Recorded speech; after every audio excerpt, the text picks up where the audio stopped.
Hi everyone, this is Abin from Evika. നമ്മുടെ Macbook M2 Air ഇറങ്ങിയിട്ട് ഇപ്പോൾ കുറച്ച് നാളായി. അപ്പോൾ നമ്മുടെ ഇന്നത്തെ വീഡിയോയിൽ നമ്മൾ സംസാരിക്കാൻ പോകുന്നത് അതിൻ്റെ റിവ്യൂ അതേപോലെ ഫസ്റ്റ് ലുക്കുമാണ്.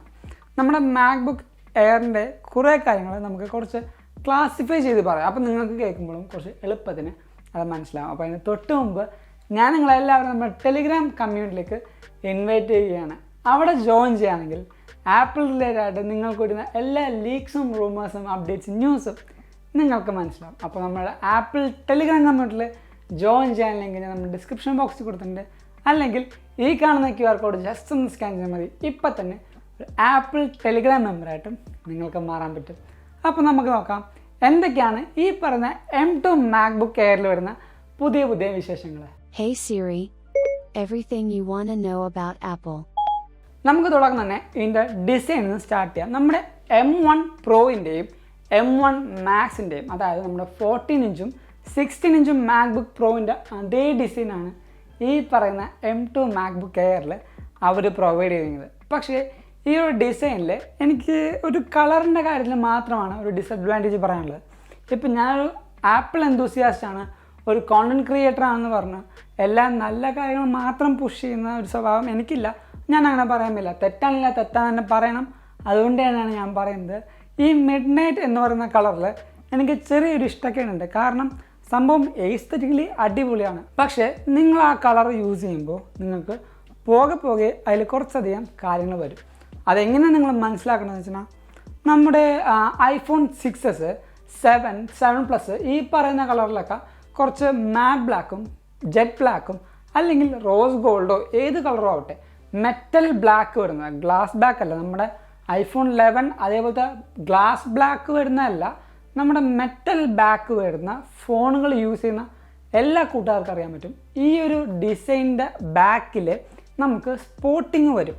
അതായത് നമ്മുടെ ഫോണിൻ്റെ കേസ് ഇടുമ്പോൾ അല്ലെങ്കിൽ നമ്മൾ റഫ്യൂസ് ചെയ്യുമ്പോൾ കേസ് ഇടാതിരിക്കുമ്പോൾ നമ്മുടെ ഈ പറയുന്ന ബാക്ക് പോർഷനിൽ കുറേ വെള്ള കളർ പാടുകൾ വരും.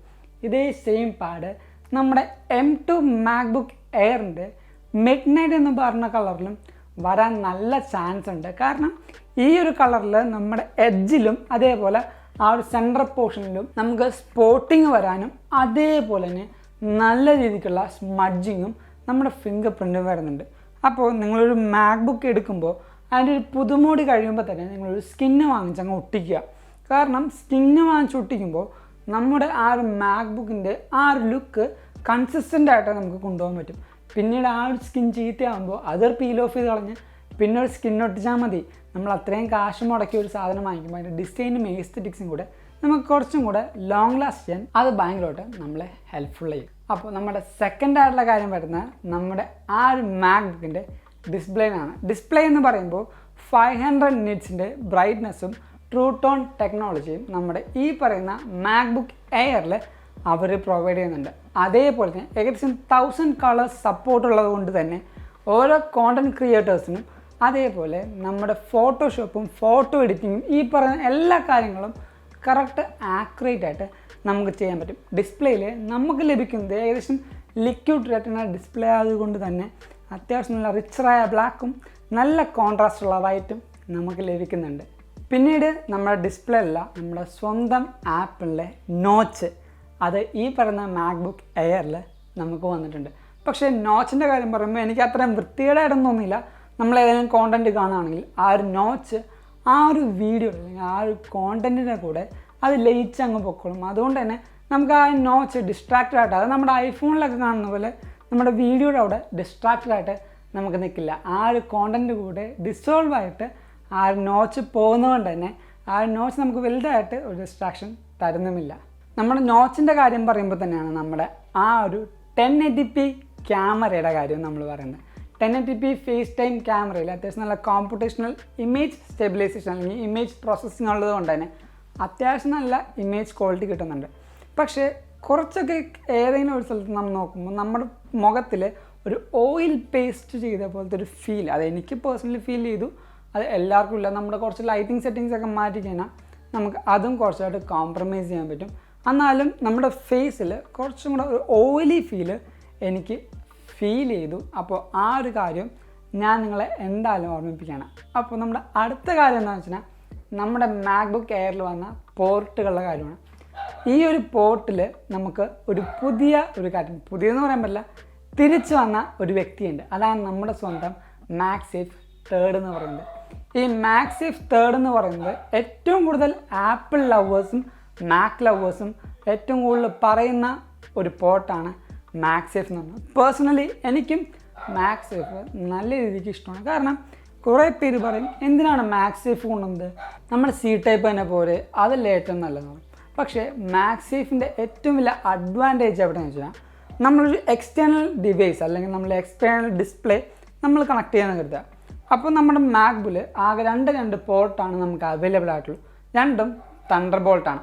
ഈ തണ്ടർ ബോൾട്ടിൽ കൂടെ നമ്മൾ ഒരു എക്സ്റ്റേണൽ ഡിസ്പ്ലേ കണക്ട് ചെയ്യാനും അതേപോലെ നമ്മൾ ഏതെങ്കിലും ഒരു മൗസോ USB Aയോ എന്തെങ്കിലും കണക്ട് ചെയ്യുമ്പോൾ നമ്മൾ ഡോംഗ്ലർ കുത്തേണ്ടി വരും. അപ്പോൾ നമ്മുടെ എക്സ്റ്റേണൽ ഡിസ്പ്ലേയിലേക്കുള്ള കണക്ഷൻ ലിറ്ററലി കുറയുന്നു. അതേപോലെ കുറച്ച് ലേറ്റൻസി ഫീൽ ചെയ്യുന്നു. നേരെ മറിച്ച് നമുക്ക് മാക്സേഫ് ഉണ്ടെങ്കിൽ നമുക്ക് നമ്മുടെ മാക്ബുക്ക് ചാർജ് ചെയ്യാൻ, അതോടൊപ്പം തന്നെ നമുക്ക് എക്സ്റ്റേണൽ ഡിസ്പ്ലേ കണക്ട് ചെയ്യാം. ബാക്കി എല്ലാ കാര്യങ്ങളും കോൺസ്റ്റൻ്റ് ആയിട്ടും കറക്റ്റായിട്ടും നമുക്ക് കൊണ്ടുപോകാൻ പറ്റും. അതുമാത്രമല്ല ഈ മാക്സേഫ് എന്ന് പറയുന്ന അത്രയും പൊട്ട കാര്യമൊന്നുമല്ല, നല്ല അടിപൊളിയായിട്ടുള്ള മാജിക് സപ്പോർട്ടാണ് ഈ പറയുന്ന മാക്സേഫിൽ വരുന്നത്. നമ്മുടെ മാക്സേഫ് നമ്മൾ ലിറ്ററലി ഇങ്ങനെ പുൾ ഔട്ട് ചെയ്യാൻ നോക്കി, അതായത് പെർപെൻഡിക്കുലറായിട്ട് നമ്മൾ പുൾ ഔട്ട് ചെയ്യാൻ നോക്കി കഴിഞ്ഞാൽ നമുക്ക് ഒരിക്കലും അത് വരില്ല. നമ്മുടെ മാക്സേഫ് റിമൂവ് ചെയ്യാൻ പോലും ഒരു ടെക്നിക്ക് ഉണ്ട്. അതെന്താണെന്ന് വെച്ചാൽ നമ്മുടെ മാക്സേഫ് കുത്തിയിട്ട് നമ്മൾ പൊക്കത്തേക്ക് ജസ്റ്റ് ഒന്ന് പുൾ ചെയ്താലാണ് നമ്മുടെ മാക്സേഫ് നമുക്ക് ആ ഒരു ചാർജിട്ടൊന്ന് ഡിസ്ചാർജ് ആയി വരുള്ളൂ. അത്രയും നല്ലൊരു മാക്സേഫും പിന്നെ നമുക്ക് 2 തണ്ടർ ബോൾട്ട് USB 4 പോർട്ടുകളും വരുന്നുണ്ട്. നമ്മുടെ തൊട്ടപ്പുറത്ത് നമുക്ക് ഒരു ഹൈ ഇംപീഡിയൻസ് 3.5 mm ഹെഡ്ഫോൺ ജാക്ക് വരുന്നുണ്ട്. അപ്പോൾ എന്താണ് ഈ ഹൈ ഇംപീഡിയൻസ് ഹെഡ്ഫോൺ ജാക്ക് എന്ന് പറയുന്നത്? നമ്മുടെ high impedance headphone jack, high impedance headphones അല്ലെങ്കിൽ ഈ പറയുന്ന കാര്യങ്ങളുടെ ഒരു അടിപൊളി ഡീറ്റെയിൽഡ് പോഡ്കാസ്റ്റ് നമ്മൾ തന്നെ ചെയ്തിട്ടുണ്ട്.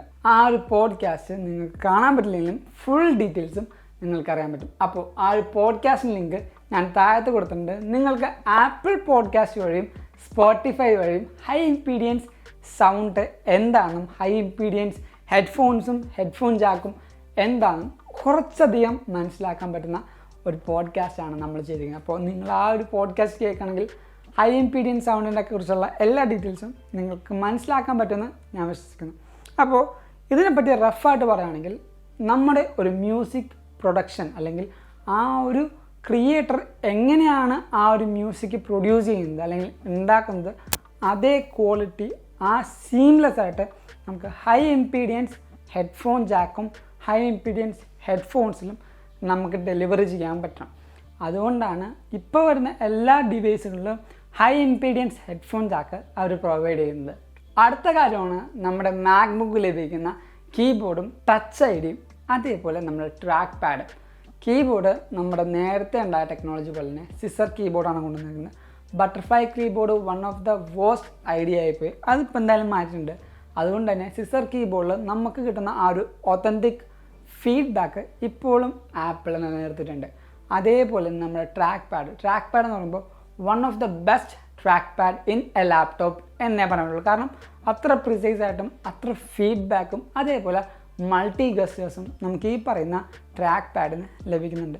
നമ്മൾ ടച്ച് ഐഡിയുടെ കാര്യം പറയുമ്പോൾ പക്ക നമ്മുടെ iPhone 6s 7 അല്ലെങ്കിൽ ടച്ച് ഐ ഡി ഉണ്ടായ എല്ലാ ഐഫോണിൻ്റെയും ആ ഒരു ടച്ച് ഐ ഡി അവിടെ നമ്മുടെ മാക്ബുക്കിലേക്ക് കൊണ്ടുവന്നിട്ട് ഒരു സ്വിച്ചിൻ്റെ ഉള്ളിൽ വെച്ച പോലെയാണ് ഇപ്പോൾ നമ്മുടെ എയറിലെ ആ ഒരു ടച്ച് ഐ ഡി ഉള്ളത്. നമ്മുടെ പഴയ നേരത്തെ അതായത് നമ്മുടെ M1 മാക്ബുക്ക് എയർ നോക്കുമ്പോൾ നമുക്കൊരു ചെറിയ കോളം പോലെയായിരുന്നു നമ്മുടെ ഫിംഗർ പ്രിൻ്റ് ഉണ്ടായത്. പക്ഷേ ഈ പറഞ്ഞ M2 മാക്ബുക്ക് എയറിൽ നമുക്ക് കുറച്ചും കൂടെ വലുതായിട്ടുള്ള ഫിംഗർ പ്രിൻ്റ് ആയതുകൊണ്ട് തന്നെ സ്കാനിങ്ങും ടച്ച് ഐ ഡിയും കുറച്ചും കൂടെ ഫാസ്റ്റ് ആയിട്ടുണ്ടെന്നാണ് ആപ്പിൾ പറയുന്നത്. പിന്നീട് നമ്മുടെ അടുത്ത കാര്യമാണ് സ്പീക്കേഴ്സ് എന്ന് പറയുന്നത്. സ്പീക്കേഴ്സിൻ്റെ കാര്യം പറയുമ്പോൾ ടു ബി ഓണസ്റ്റ് എനിക്ക് M2 മാക്ബുക്ക് എയറിൽ കുറച്ച് ലൗഡ്നെസ് കുറഞ്ഞ പോലെ ഫീൽ ചെയ്തു. അതാണ് ലൗഡ്നെസ് കുറഞ്ഞ പോലെ ഫീൽ ചെയ്തു. പക്ഷേ നമ്മുടെ M1 മാക്ബുക്ക് എയറിൽ ലൗഡ്നെസ് അത്യാവശ്യം നല്ല കൂടുതലായിട്ടും എനിക്ക് ഫീൽ ചെയ്തു. അതിൻ്റെ കാരണം എന്താണെന്ന് വെച്ച് കഴിഞ്ഞാൽ നമ്മുടെ M1 മാക്ബുക്ക് എയറിൻ്റെ സ്പീക്കേഴ്സ് നിങ്ങൾ ശ്രദ്ധിച്ചാൽ മനസ്സിലാവും. നമ്മുടെ കീബോർഡിൻ്റെ ഏരിയയിൽ തന്നെ, അതായത് ഫ്രണ്ട് ഫേസിങ് ബീമായിട്ടാണ് നമ്മുടെ സ്പീക്കേഴ്സ് കൊടുത്തിരിക്കുന്നത്.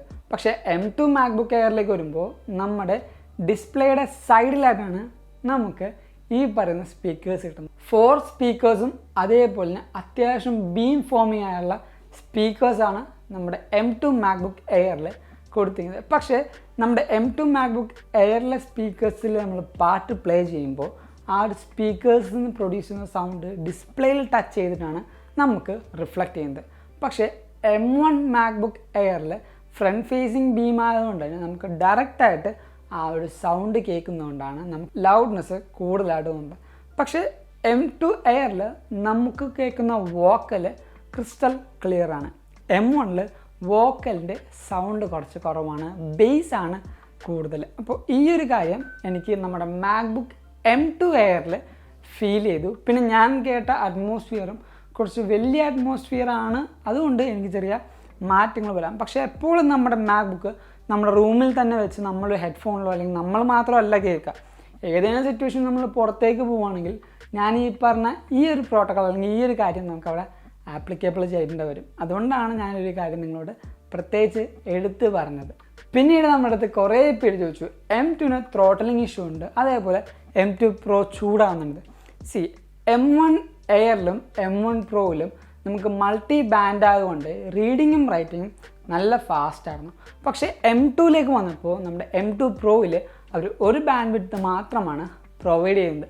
അതുകൊണ്ട് തന്നെയാണ് നമ്മുടെ റീഡിങ്ങും റൈറ്റിങ്ങും എക്സ്പോർട്ടും ഇമ്പോർട്ടും ഒക്കെ സ്ലോ ആയിരിക്കുന്നത്. പിന്നെ നമ്മുടെ M2 മാക്ബുക്ക് പ്രോ ഏകദേശം 104 ഡിഗ്രി വരെ ചൂടാകുമ്പോഴാണ് അതിൻ്റെ ഫാൻ പോലും ഓൺ ആവുന്നു എന്ന് നമ്മൾ പറഞ്ഞു കേൾക്കുന്നുണ്ട്.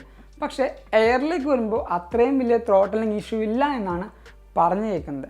അപ്പോൾ ഞാൻ നേരത്തെ പറഞ്ഞ പോലെ കുറച്ച് ഡിസഡ്വാൻറ്റേജ് എനിക്ക് പറയാനുള്ളത് ആ ഒരു കളറിലും അതേപോലെ ആ ഒരു സ്മഡ്ജിങ്ങും പിന്നെ നമ്മുടെ ഫിംഗർ പ്രിൻ്റൊക്കെ വരുന്ന ആ ഒരു കാര്യത്തിനാണ്. അല്ല വേറൊരു ഡിസഡ്വാൻറ്റേജ് എനിക്ക് പറയാനില്ല.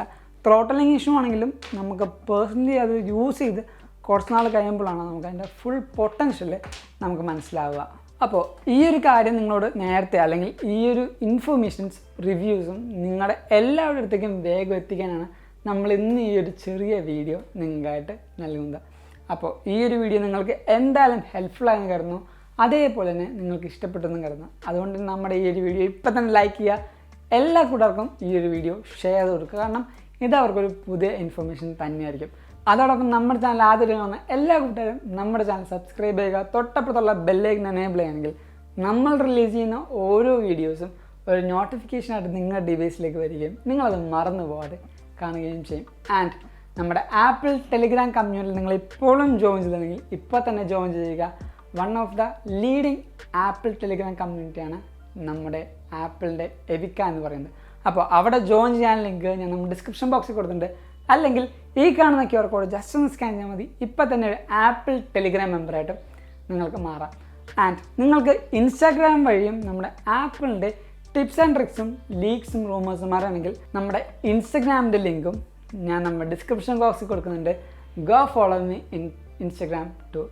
And thank you so much for watching this whole video. This is Abin Xavier signing from Evika.